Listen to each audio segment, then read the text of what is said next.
Hi, and welcome to English-Fabule. Are you learning English? Great. Let's learn English with a very interesting story. Don't forget to subscribe, like, and comment. Let's get started. Italy is a beautiful country, but today it faces serious problems. Experts say Italy is in a deep crisis. The country's population is getting smaller very fast. This is one of the biggest challenges facing Italy right now. If nothing changes, Italy's population of about 59 million people could fall dramatically in the coming years. Many villages across Italy are emptying out. Young people and skilled workers are moving to other countries. They leave to find better jobs and a better future.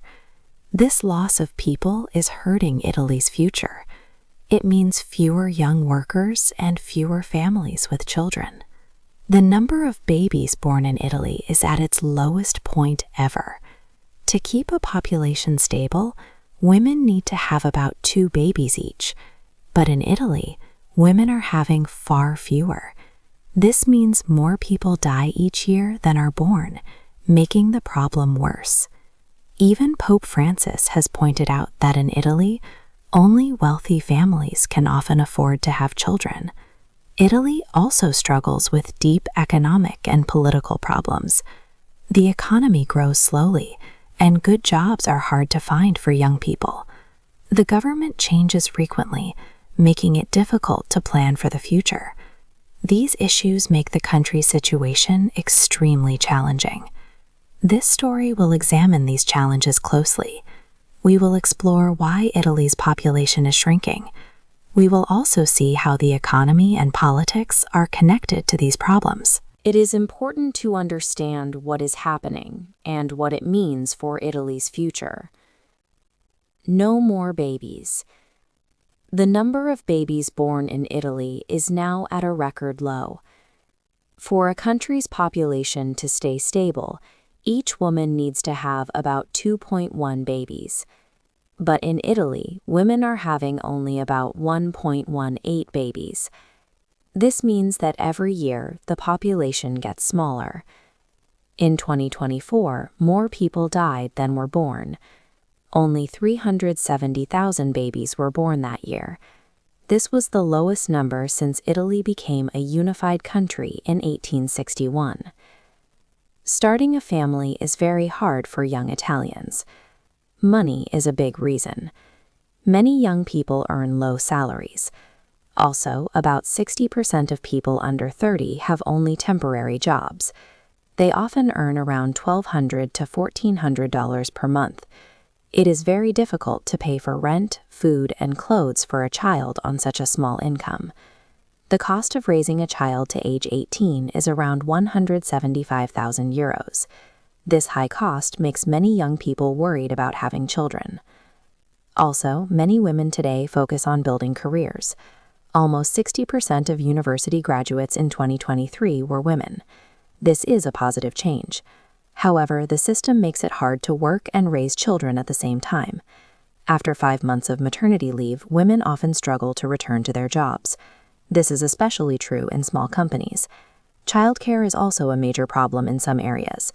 In southern Italy, very few young children can get a place in public daycare. This forces many women to choose between their career and having children. Many choose their careers. The government has tried to help families. In 2024, the Prime Minister's government offered €500 each month to some families. They also invested €1.5 billion in childcare. But these efforts have not been enough. The grants do not cover the real cost of raising a child.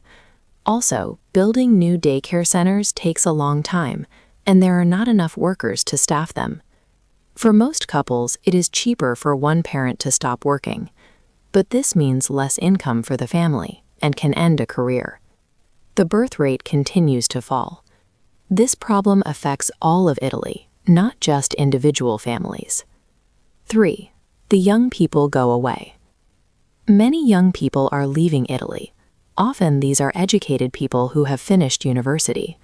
Every year, over 200,000 young adults between ages 18 and 34 pack their bags. They move to other countries for better work and more opportunities. Since 2010, 1.5 million skilled workers have left Italy. These include engineers, nurses, and computer experts.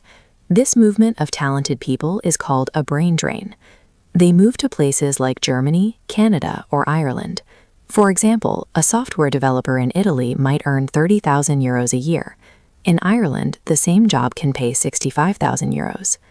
This huge difference in pay, almost double, is a main reason young people leave their home country to find higher salaries and better living conditions.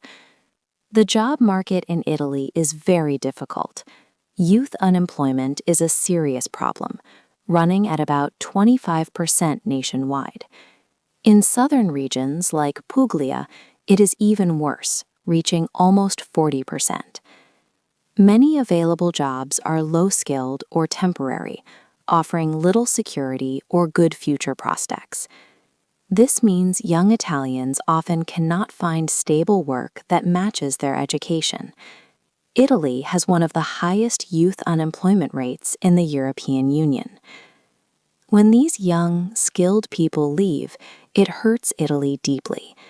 Important industries struggle to find talented workers, to grow and innovate. The technology sector in Italy has fewer workers compared to other European Union countries. Healthcare is also struggling. Hospitals in some regions report shortages of doctors. This lack of skilled workers slows down the country's progress. Fewer workers also mean less tax money for the government. A large part of Italy's tax revenue goes to pensions and healthcare for older people. This leaves less money for important areas, like improving schools or supporting new businesses. The country loses vital talent and future tax income, making it harder to invest in its own future. The departure of young people also impacts small towns and communities. They lose not just skills, but also the energy and fresh ideas that young people bring. This can cause local traditions to disappear. As more young people leave, communities become weaker. Many young Italians are choosing to build their futures elsewhere, far from home. 4. Old ways are lost. Italy is losing more than just people. Old traditions are slowly disappearing as young people leave. Local festivals that once brought towns together are now often canceled. In 2024, many events, especially in the South, could not take place. There were not enough people left to organize or attend them. Small shops selling handmade items are closing down. These artisan businesses, some open for generations, cannot find young workers to continue the craft. Pottery studios in Umbria and lace makers in Sardinia have no one to pass their skills to. The knowledge exists, but young people are not interested. They often seek different futures, far from their hometowns. Sardinia has lost many craft businesses since 2008. These crafts are more than just jobs. They are a vital part of the island's cultural identity. Some places have tried to save these traditions. Pottery studios in Umbria have offered workshops to teach tourists. This helps a little, but it is not the same as passing skills to the next generation. People in Sicily feel sad watching their town's culture fade away. They feel less connected to their homes. The government has also tried to help by providing funding for cultural preservation, but this help arrives slowly, and few new apprentices have been trained. The south of Italy sees these changes most dramatically. Whole towns are becoming empty. In regions like Molise and Basilicata, many villages could disappear by 2040. In 2023, 358 villages across Italy had 0 births. This shows how serious the problem has become. To reverse this trend, some small towns have sold old houses for just €1. This idea got worldwide attention, making towns like Sambuca in Sicily famous. People from other countries bought these cheap houses. But this plan did not solve the real problems. Most buyers were older people or foreigners looking for holiday homes. They did not bring new families or businesses to the towns. Also, these old houses needed expensive repairs. Young Italians could not afford to fix them. So while houses were sold, towns did not get more children in schools or active shops. The future of these towns remains uncertain. Deeper problems like lack of jobs and departing families remain unsolved. 5. A country for old people. Italy is getting older, much older in fact. In 2024, the average age of people in Italy was 47. This is one of the highest in the world. This means there are many more old people than young people. This change creates many problems. Soon, by 2030, there will be almost 2 retirees for every worker. Each working person will have to support nearly 2 older people. This puts enormous pressure on the country's finances. A large part of Italy's budget now goes to caring for old people. In 2024, the country spent about 7.5% of its total budget on healthcare. Pensions for retirees took even more, about 16% of the total budget. By 2035, healthcare costs could rise even higher, to close to 9%. This leaves less money for other important things. For example, schools and new businesses do not get enough funding to grow. In the south of Italy, many hospitals lack modern equipment, and there are not enough nurses to care for patients. This shows a growing crisis for the future. Back in the 1970s, there was 1 person over 65 for every child under 6. Today, that ratio is 5.6 old people for every 1 child. By 2050, more than 1/3 of all Italians will be over 65. You can see this change across the country. Towns like Matera have empty playgrounds, while nursing homes are full. In Umbria, buses had to add special ramps for older passengers, showing the rising demand.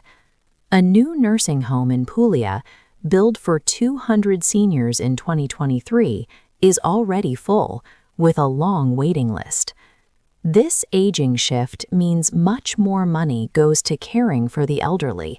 This leaves less money for helping young families, improving education, or investing in new technology for the country's future. It is a difficult cycle that is very hard to break. The economy is sick. Italy has a very serious problem with its debt. The country owes over 3 trillion euros.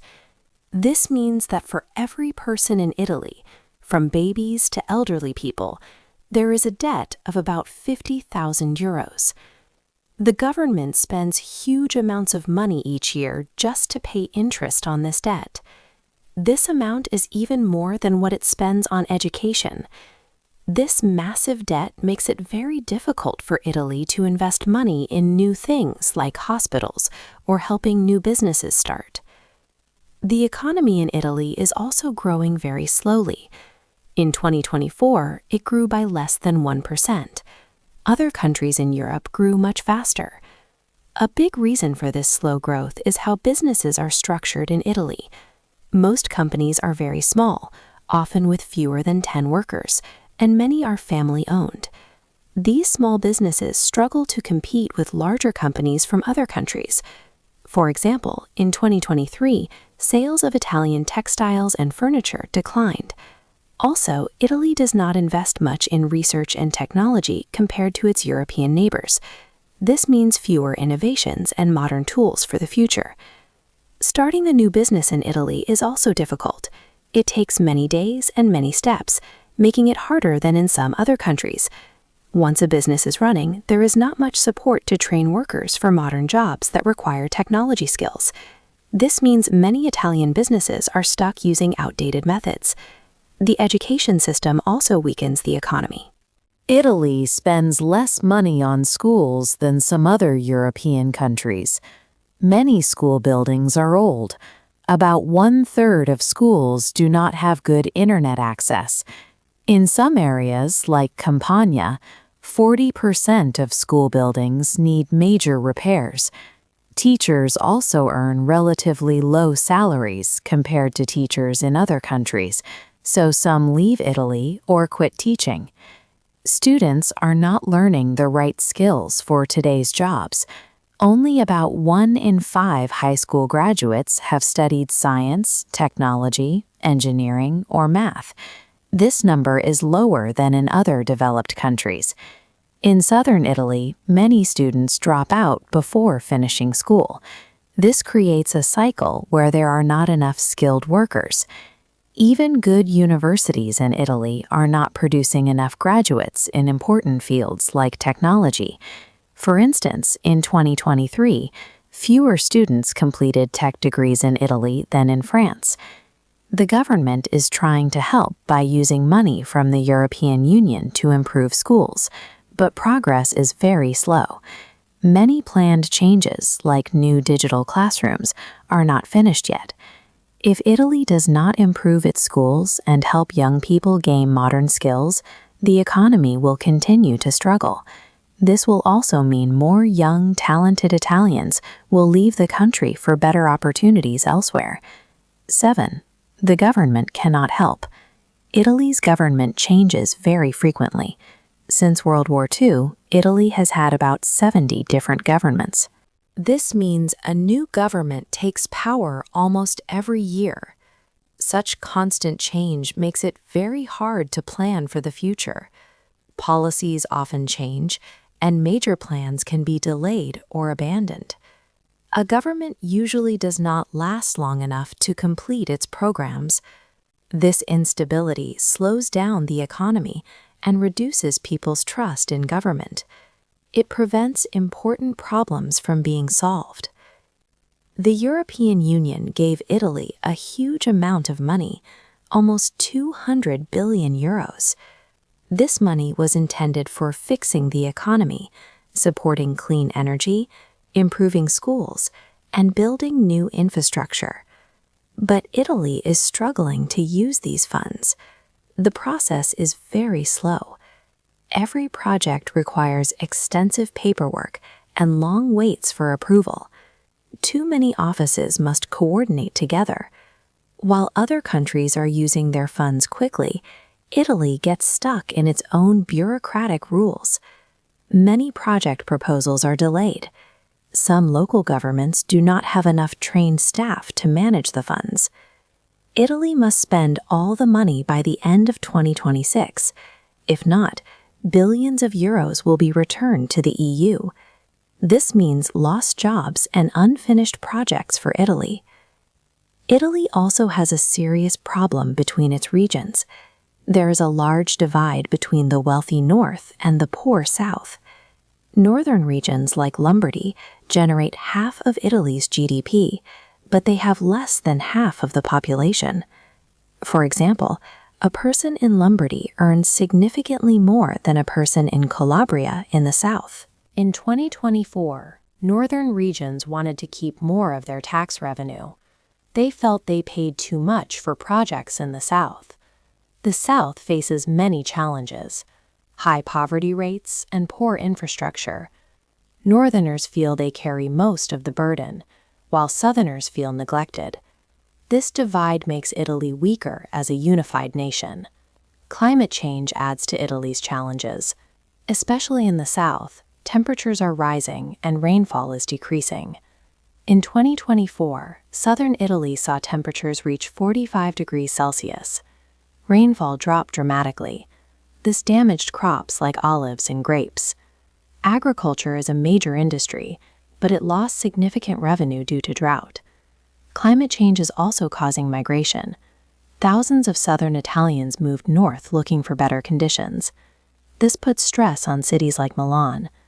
Tourism, a €60 billion industry, is also suffering. Venice had fewer visitors because of flooding and extreme heat. Coastal towns lost bookings because beaches were damaged. The government spends money on climate action, but it is not nearly enough. If Italy cannot manage these environmental challenges, it will lose more jobs, people, and tourists, making the economic crisis even worse. 8. Is there a future for Italy? Italy stands at a critical moment. Its future depends on the choices made now. But there is also hope. Some local communities are already finding their own solutions. For example, towns in Abruzzo offer financial incentives to people who move there and start businesses. Farmers in Tuscany are growing special crops that need less water. In Sardinia, young people are working to restore their coastlines. These small efforts show that Italians have creative ideas and strong determination. However, these local efforts are not enough to save the whole country. Bigger changes are needed to help Italy recover. First, the country must help families have more children. This means making childcare easier to access and jobs more stable for young parents. The goal could be to reach a birth rate of 1.5 by 2030. This would mean about 50,000 more babies each year. Second, Italy needs more workers. With fewer babies and more older people, the country needs to welcome immigrant workers. These new workers can help fill jobs and support the economy. Programs to train immigrants for specific jobs, like one running in Tuscany, can help them settle and contribute. This also means educating the public that immigration benefits the country. Third, the economy must improve. It needs to be easier to start new businesses. Italy should also invest more in science and technology. This can create new jobs and make the country more competitive. The European Union has given Italy money for this purpose, but the government needs to use it effectively and quickly. Projects like new charging stations for electric cars and high-speed trains can create thousands of jobs. Finally, Italy needs a stable government. Changing governments almost every year makes long-term planning nearly impossible. Leaders must work together and agree on clear goals for the country's future. They need to make sure that changes happen before it is too late. These steps are difficult, but not taking them could be much worse.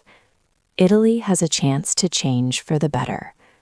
What do you think is the most important step Italy should take to secure its future? Hey there, just a second before you go. If you learned something new today, please give this video a like, share your thoughts in the comments, and subscribe to the channel.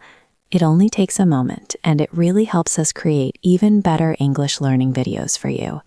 Your support means the world. Thank you. Hey there! Just a second before you go. If you learned something new today, please give this video a like, write your thoughts in the comments, and subscribe to the channel. It only takes a second, and it really, really helps to create even better English videos for you. Your support means the world.